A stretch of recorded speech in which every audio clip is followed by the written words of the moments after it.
Stuart, one of the reasons that I said of the Jumeaus that her favorite was the Bébé Triste was because she has so many of them. She loved that doll. She loved it for so many reasons. I wanted to tell you, first of all, there's a great story about this beautiful Jumeau Triste that is one of the pivotal dolls in her collection, and you wanted to tell that story, and then I'll go back talking about Triste. Well, I think it's a doll that is indelibly linked to Theriault's history over the years. And, you know, one of the things we didn't discuss in this, Florence, is that Huguette Clark was probably one of our longest standing customers, tracing right back to our origins in the early to mid 1970s. Okay, I remember when this attorney called our office, her attorney Donald Wallace, an absolute gentleman of the old school, and called our office and said, my client I would like to be bidding by telephone. And we said, by telephone? What's that all about? We don't do that kind of thing. Well, we began doing it. For her, and then we began doing it. And she became really a 40-year customer. I remember talking to the attorney about the client,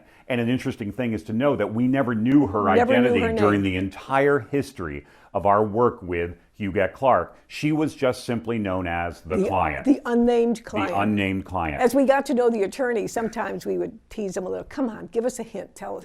Would never do it. Oh, Mrs. Theriault, please don't ask me to do such a thing. There was one time, actually, I don't know if you recall, when the attorney came to one of the auctions in California in January. Yes. And he came and he was bidding for the client at the auction. And we asked him, why are you here? Normally you bid on the phone. You're in New York.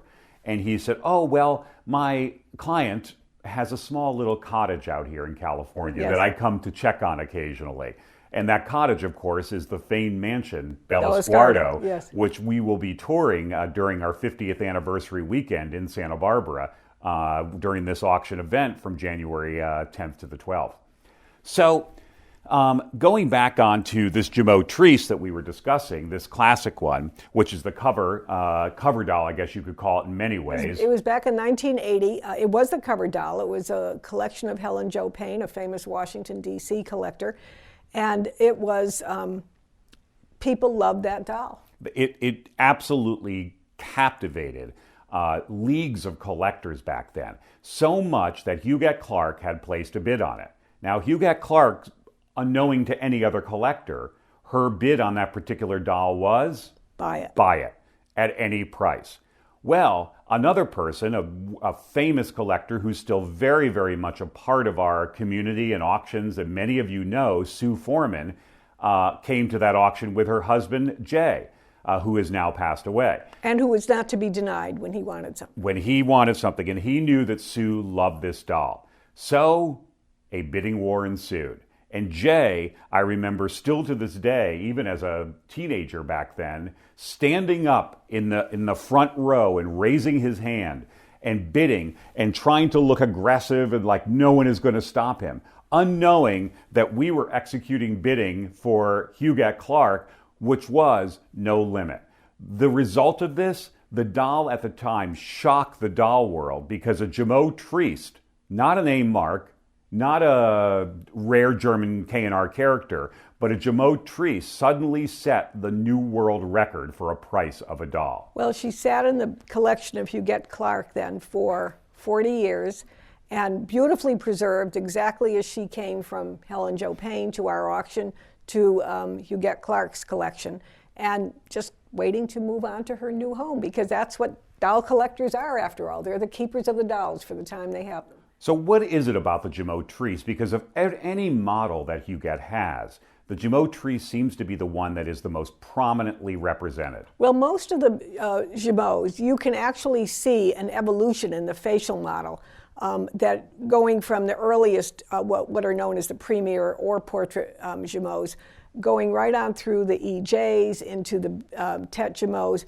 It's basically the same facial model, Stuart, but with some changes in decoration and size of the eyes, that type of thing. The Bébé Triste was different. It was a completely unique model. It was modeled by Albert Ernest Carrier-Belleuse, who was a very, very famous sculptor in Paris at the time. He did part of the artwork in Garnier's Paris Opera, and I write about it in a story in the catalog that she and her family were really big opera buffs, and undoubtedly they spent a lot of time at that Paris Opera as a child, and she probably saw a lot of his work, and so instinctively would have recognized that face, because that facial model is the same that appears on many of his statuary. He later became, Carrier-Brulers later became the director of Sèvres, because they wanted to rebuild their vision of what good porcelain work was. He became the director of Sèvres, and during that time, it was in the last 5 years of his life, Jumeau, who had done some work for Sèvres, wanted to have his own unique model made of a bébé. And he approached Carrier-Brulers at that time, who sculpted the model for him, who did the original sculpting model. Very, very unique at that time for us to know the name of the artist, because artists didn't like their names promoted with the production of dolls, which were considered playthings, and they were fine artists. So they needed the money, but they, to do the work of the sculpting, but they didn't want to be associated with it. And only later did Jumeau begin to advertise his name on the boxes that the dolls came in. And that's why that doll is so unique, and that's probably why Huguette Clark had this his fascination with him, because she had this incredible eye for artistry. Can I just point out some of the other Tristes that are here? And one thing I want to interject about the Jumeau Triste, if I can. While we're still talking, can I point them out so he can flash Sure, on absolutely. them? Okay, so we have a large one in the pink, standing right here. Stuart, if you'll point it out.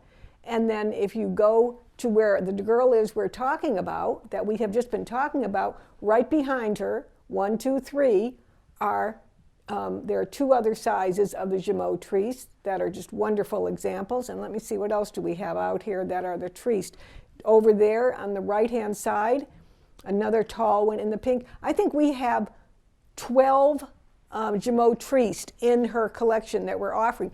Every size from 9, okay, oh my God, the Marquis Boy is one of my favorites. The Marquis Boy is an absolute wonder right down there, okay? We have every size that was made except 13. Do you know this about the Jumeau Triste?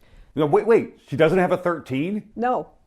I don't Do you think it was superstitious? No, I think she just didn't get a 13. I think there were a lot of things she had. How could she not get a 13? She just never did. She just never did. I don't think it was superstition on her part.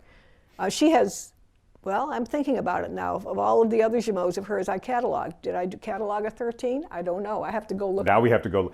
Well, I want to interject something on here about the Jumeau Triste. A lot of people, and I use an example, the great collector, California collector, Fran Sorolla, as an example, has been fascinated with Jumeau Triste for years, and I've lost count of the number she has, but I want to say around 15 to 20 in her collection. It's her most beloved doll. It's a doll that she feels is the most unique of the Jumeau offerings, as you pointed out.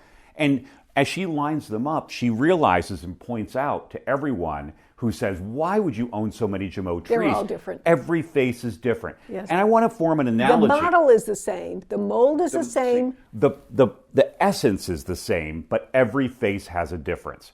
And one of the things that's interesting too is, now collectors have no problem with collecting many, many examples of multiple Bruges, correct? You hear of people who have 20, 30 Bruges all the time.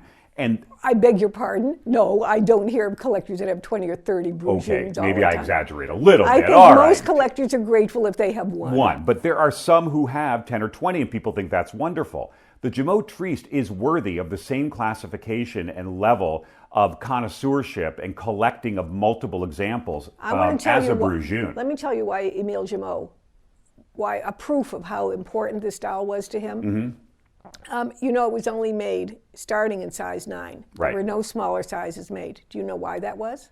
It had to do with the paperweight eyes, I believe. Exactly. It was the beginning of the paperweight eye period. And at that time, paperweight eyes were only made for larger dolls. So he couldn't create the Jumeau Triste in a 3 or 4 or 5 because he couldn't get paperweight eyes for them. So that's one of the reasons the model stopped there. The model stopped there. At 9, which is an interesting piece of trivia that's worth nothing except it's curious. So we talk about Huguette Clark's progression over the years, how it started with probably her bluette and her little play dolls that she had in Paris as a child.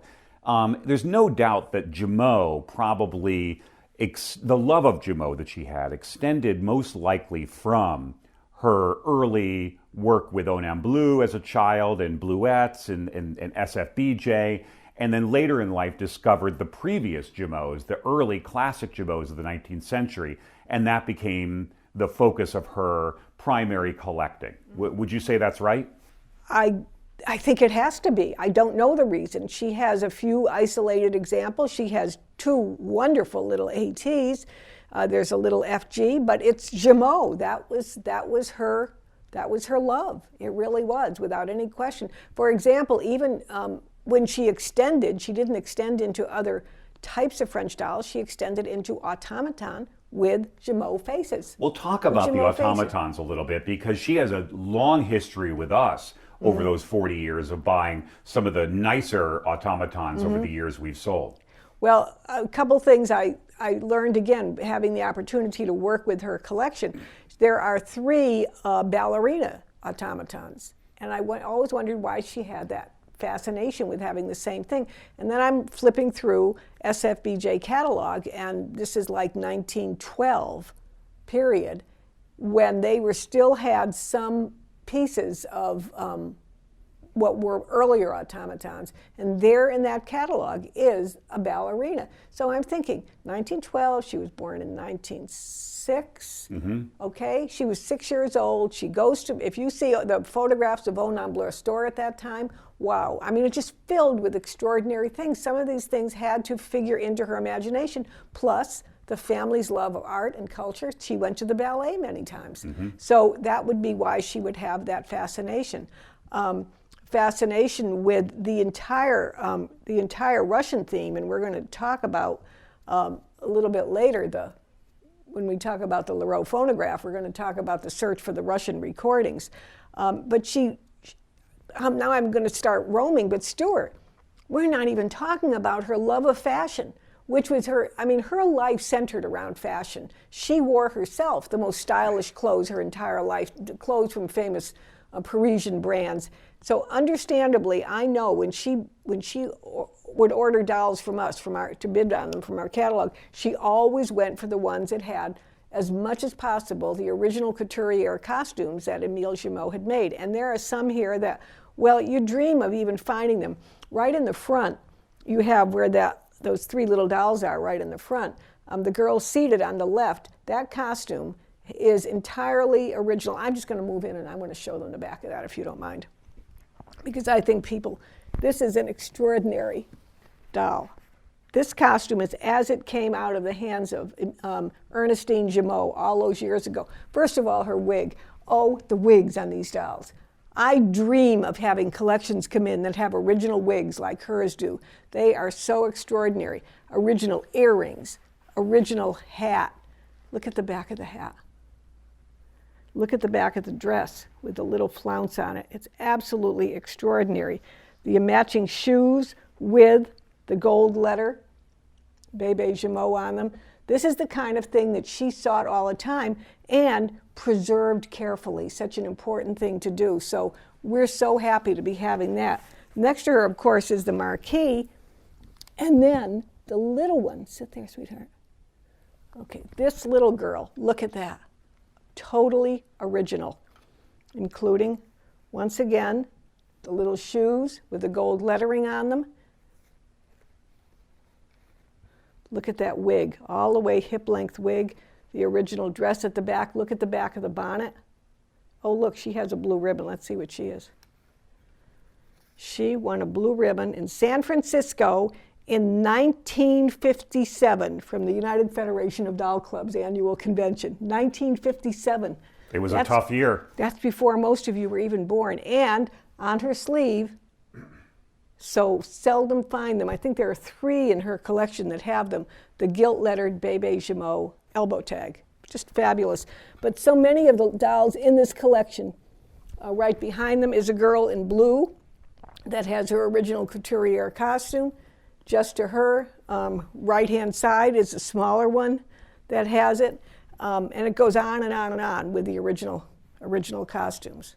It's important, I think, in this to also talk about, in the context of her eye, as you talk about it, for quality dolls, but not only the dolls, the fashion itself and the themes of the automatons, music, and as you brought about, the Russian themes and the Asian themes as well. All of this extended from her incredible love of the arts. She was a musician. She was an artist and painter. She had an entire exhibit at the Corcoran, as a matter of fact, of some of her work in Washington, D.C. So this is a woman who was also, from her childhood years, was surrounded by the greatest art in the world. Her father was one of the early great collectors of Impressionist art. Monet, Renoir, Monet, all of them. Their home in New York, the mansion on Fifth Avenue in New York that they built, which was, I think at the time, the largest single family home in all of Manhattan and one of the biggest in the country, housed the greatest art gallery known in the world, the W.A. Clark collection. And eventually that collection would go and form the Corcoran Museum, really, in Washington, and become the core part of their entire offerings over the years before they closed. Stuart, one of the Japanese dolls she collected in the 20s, she painted, and it appeared in an exhibition at the Corcoran in 1928. And that painting hangs today in Bellascardo, and that doll is part of this collection that's being offered, the actual Japanese doll that she used as the model for that painting. Yes, it's an incredible painting. And those who are coming to the auction weekend will be able to see that in first person. But what about the designer clothes? Well, we'll get to that in a second, but what I want to say that I try to drive home to people that's really a fascinating story is, this is a woman who in her 2-story, 40-room penthouse in New York City on Fifth Avenue had Monets on the wall, Renoirs. She owned at one time, seven Stradivarius violins, was surrounded with the most beautiful objects in the world. But what was the thing that was the most extensive within her life from longevity and also from the sheer number of pieces that she had surrounding her? The dolls. The dolls. In her art gallery, in her the condominium in New York, where she lived for so many years, the long hallway that was lined with paintings on the floor, chairs with dolls sitting. With dolls beneath Monets and Renoirs. Exactly.